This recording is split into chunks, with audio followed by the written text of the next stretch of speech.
Hey. Well, one of the important things about doing this program is that the deposits we make for the Freedom Formula have to be sent in Bitcoin. They've had discussions about Litecoin, which is another cryptocurrency, simply because, and if you've watched the presentation from Tish, that it's the best way to transfer funds without having, any issues with merchant accounts, things like PayPal and stuff, and where they potentially freeze accounts and things like that. So, in order to do this, you need to acquire some Bitcoin. I'm going to show you some really simple ways to do that, and so hopefully it doesn't stop you, because the thing with Bitcoin is that it's a cryptocurrency. Some people it makes total sense, others they have no clue and they're concerned about it. But the bottom line is that it does have real world value, and you can buy and sell it. Buying meaning you acquire it, in our case, and then we send a loan to Tish at the end of the loan period, 30 days approximately.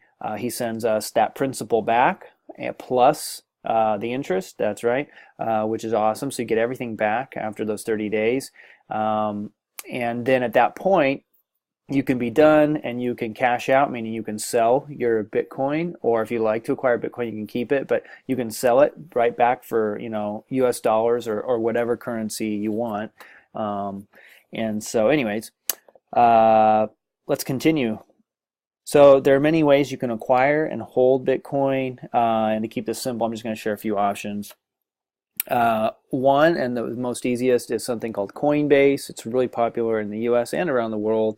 Another one is called Local Bitcoins, and the third is CoinMama. I'll do separate videos on them, but just real quick, yeah. I'll do separate videos on them just to go over each one individually. But in a nutshell, Coinbase is a currency exchange slash wallet. So you can buy Bitcoin there, and you can also hold it in a wallet there. So that's an option. Though ultimately with any wallets, it's best to kind of move and get wallets offline. So you can buy currency and then send it to another wallet somewhere where it's a little more secure, less people going in and out of a website. Local Bitcoins is another great one. It's very much set up where it's peer-to-peer. You actually go on the site based on your location. Sometimes the rates are a little bit higher because there's a margin. People are selling Bitcoin to other people. So there's usually a little bit of margin, and a lot of times it asks you just to put money into a bank account, and then they send you the funds. So it's social interactive in that regard. So it'll help, how many successful transactions they've had, things like that. So, it builds confidence.